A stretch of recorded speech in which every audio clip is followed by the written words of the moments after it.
Hello class, welcome to Shivaji Group of Institutions online classes.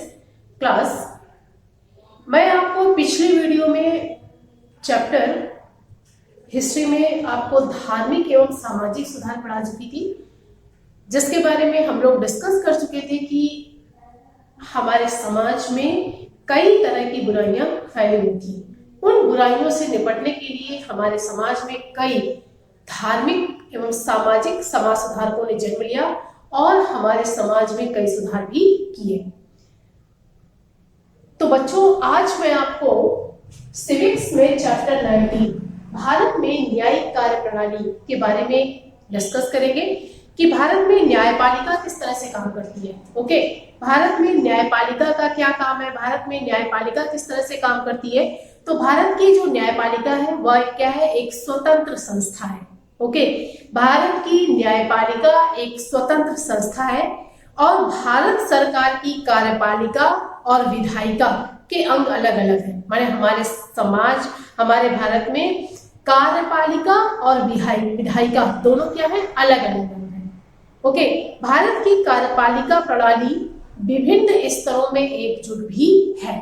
Okay, Bharat की, मैंने आपको क्या बताया, भारत की जो न्यायपालिका है वो क्या है, अपने आप में स्वतंत्र संस्था है। भारत सरकार की कार्यपालिका और विधायिका माने जो कार्य करती है, यानी कार्यपालिका और विधायिका दोनों क्या है, अलग अलग अंग है। भारत की न्यायपालिका माने भारत की न्यायपालिका जो है वो विभिन्न स्तर यानी विभिन्न स्तरों से एकजुट भी है। ओके, शीर्ष पर उच्चतम न्यायालय, माने हमने आपको बताया कि जो हमारा न्यायपालिका है, ओके, तो न्यायपालिका जो हमारी है वो कई स्तरों में बटी होती है। न्यायपालिका के बारे में अगर हम लोग डिस्कस करते हैं तो न्यायपालिका जो हमारी है वो कई स्तरों में बटी होती है। सबसे नीचे हमारा क्या होता है, यानी जिला स्तर, राज्य स्तर और उच्च स्तर। जिला स्तर यानी जिला स्तर पर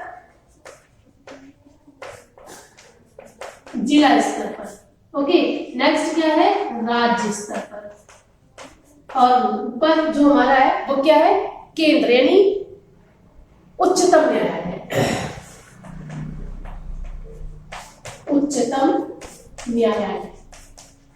ओके, इसे हम लोग इंग्लिश में हम लोग जो कहते हैं, माने इस प्रकार हमारी जो न्याय व्यवस्था है वो कितनी, 3 भागों में डिवाइडेड है। क्या है, जिला स्तर पर जिसे हम डिस्ट्रिक्ट कोर्ट कहते हैं। ओके, नेक्स्ट राज्य स्तर पर कौन काम करता है, हाई कोर्ट। ओके, नेक्स्ट उच्चतम न्यायालय यानी उच्चतम न्यायालय के स्तर पर कौन काम करता है, हाई कोर्ट। ओके, इस प्रकार आपको ये पता होना चाहिए जो हमारी न्यायिक व्यवस्था है, माने जो हमारे भारत सरकार द्वारा जो हमारी न्यायिक व्यवस्था है वो 3 भागों में डिवाइडेड है।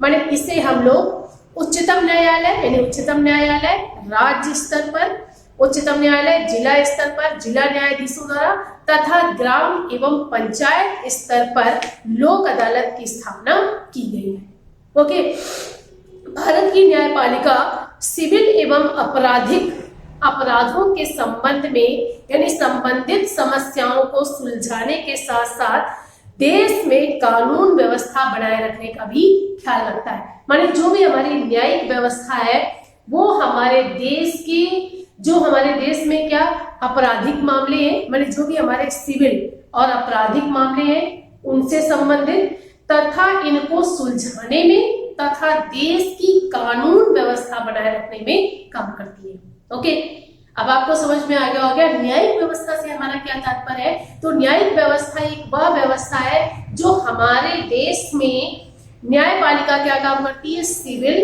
और आपराधिक अपराधों से संबंधित मामलों को निपटाने में तथा देश में न्यायिक माने देश में कानून व्यवस्था बनाने के लिए काम करती है। ओके, नेक्स्ट सबसे पहले हम लोग डिस्कस करेंगे उच्चतम न्यायालय इट मींस सुप्रीम कोर्ट के बारे में। ओके, सुप्रीम कोर्ट के बारे में सबसे पहले डिस्कस करेंगे। सुप्रीम कोर्ट से हमारा क्या तात्पर्य है, तो राष्ट्रीय स्तर पर भारत के शीर्ष में उच्चतम न्यायालय है। उच्चतम न्यायालय हमारा कहाँ स्थित है, सुप्रीम कोर्ट इंडिया का कहाँ स्थित है, दिल्ली में। ओके, जिसकी 28 जनवरी 1950 में स्थापना की गई थी। माने इसकी स्थापना 28 जनवरी 1950 1950 में की गई थी। इसकी स्थापना कब की गई थी? 28 जनवरी 1950 में की गई थी तथा ये अनुच्छेद यानी अनुच्छेद 124 यानी फर्स्ट के अंतर्गत आता है। ये किसके अंतर्गत?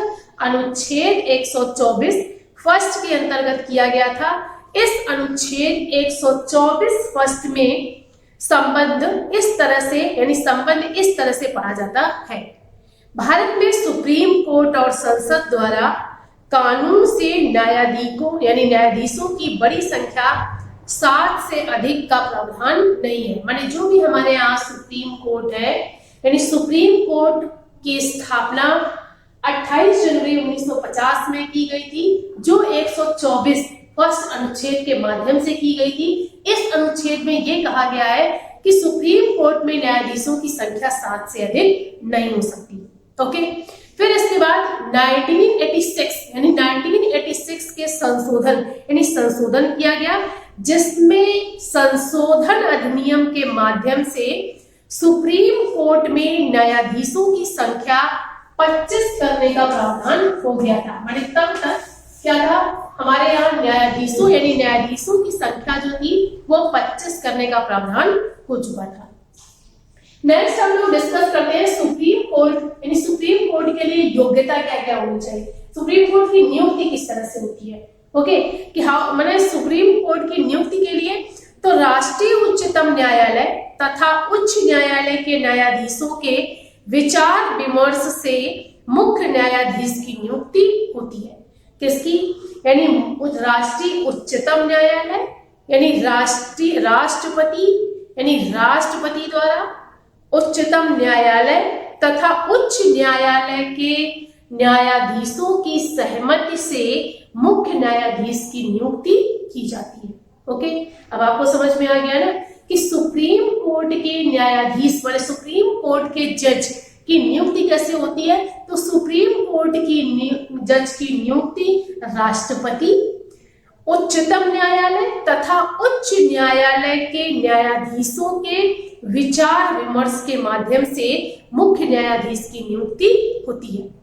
नेक्स्ट आगे हम लोग डिस्कस करेंगे कि योग्यता क्या होनी चाहिए। माने उच्च यानी मुख्य न्यायाधीश के लिए योग्यता क्या क्या है। तो वो सबसे पहला क्या है, वह भारत का नागरिक हो, कम से कम 5 वर्ष का उसे अनुभव हो, कि 5 वर्ष का अनुभव हो तथा उच्च न्यायालय में 10 वर्ष तक उसने वकालत की हो। पहला पॉइंट क्या है, वह भारत का नागरिक हो, उसे 5 वर्ष का एक्सपीरियंस हो तथा उसने 10 वर्ष तक उच्चतम न्यायालय यानी उच्च न्यायालय में वकालत की हो। ओके, नेक्स्ट राष्ट्रपति की दृष्टि में एक पारंगत विधिवेत्ता हो। माने क्योंकि इसकी नियुक्ति कौन करता है, राष्ट्रपति करता है। तो राष्ट्रपति की नजर में या राष्ट्रपति की दृष्टि में वो क्या हो, एक न्यायिक यानी एक पारंपरागत विधिवेत्ता हो। ओके, उच्चतम न्यायालय का जो भी मुख्य न्यायाधीश होता है यानी उच्चतम न्यायालय का मुख्य न्यायाधीश तथा अन्य जो न्यायाधीश होते हैं उनकी 65 वर्ष की आयु तक न्यायालय में अपने अधिकार को रख सकते हैं। माने इनकी जो आयु होती है, माने इनकी जो रिटायरमेंट की एज होती है वो क्या होती है, 65 ईयर्स होती है। ओके, ये 65 ईयर्स तक अपने पद पर काम कर सकते हैं। इस प्रकार उच्चतम न्यायालय के न्यायाधीश को कार्यालय या पद से राष्ट्रपति के आदेश द्वारा ही हटाया जा सकता है। माने जो भी हमारा मुख्य न्यायाधीश होते हैं तथा अदर भी जो हमारे उच्चतम न्यायालय के न्यायाधीश होते हैं उन्हें केवल राष्ट्रपति के आदेश द्वारा उन्हें पद से हटाया जा सकता है। उच्चतम न्यायालय के न्यायाधीश को या न्यायाधीशों को कार्यालय की अवधि मिलती है।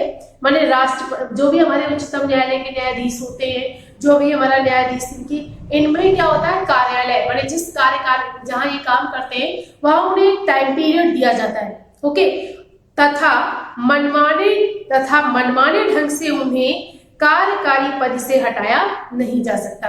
माने उन्हें मान लीजिए कोई भी एक छोटा सा पॉइंट है जिससे उन्हें हटाया नहीं जा सकता। तो उन्हें क्या है, उन्हें केवल राष्ट्रपति के आदेश से ही हटाया जा सकता है, उन्हें मनमाने तरीके से हटाया नहीं जा सकता। ओके, तो स्टूडेंट्स मैंने आज आपसे सुप्रीम माने भारत में न्यायिक कार्यप्रणाली क्या है, भारत में न्याय व्यवस्था किस तरह से काम करती है। तो न्यायिक व्यवस्था जो हमारी है वो जिला स्तर, राज्य स्तर तथा उच्चतम न्यायालय के रूप में काम करती है, तथा हमारे देश की कानून व्यवस्था को बनाए रखने के लिए न्यायिक कार्यप्रणाली पूरी तरह से काम करती है कि हमारे देश की जो कानून व्यवस्था है, जो भी हमारे आपराधिक मामले हैं, इनको सुलझाने का काम करती है तथा देश में कानून व्यवस्था बनाए रखने का काम करती है। सबसे पहला जो हमारा है वो क्या है, सुप्रीम कोर्ट है। सुप्रीम कोर्ट यानी उच्चतम न्यायालय। ओके, उच्चतम न्यायालय की स्थापना 28 जनवरी 1950 को हुई थी, जो 124 फर्स्ट अनुच्छेद के माध्यम से की गई थी। नियुक्ति मैंने बताया, सुप्रीम कोर्ट यानी सुप्रीम कोर्ट के जो भी न्यायाधीश होते हैं उनकी नियुक्ति मतलब जो भी मुख्य न्यायाधीश होता है उसकी नियुक्ति राष्ट्रपति तथा अन्य न्यायाधीशों की सहमति से होता है। मतलब इसे राष्ट्रपति के आदेश से ही इसे अपने पद से हटाया जा सकता है। तो इस न्यायाधीश की योग्यता क्या होना चाहिए, तो भारत का उससे क्या होना चाहिए, भारत का राष्ट्रपति होना चाहिए, भारत का नागरिक होना चाहिए, उसे कम से कम 5 वर्ष का अनुभव होना चाहिए, उच्चतम न्यायालय उच्च न्यायालय में 10 वर्ष की वकालत की होनी चाहिए, राष्ट्रपति की दृष्टि में वह एक पारंगत विधिवेत्ता होना चाहिए। ओके, तो स्टूडेंट्स आज मैंने आपसे सुप्रीम कोर्ट के बारे में डिस्कस किया है। मैं अगले वीडियो में आपसे इस चैप्टर के दूसरे टॉपिक डिस्कस करूंगी। Thank you for attending this class.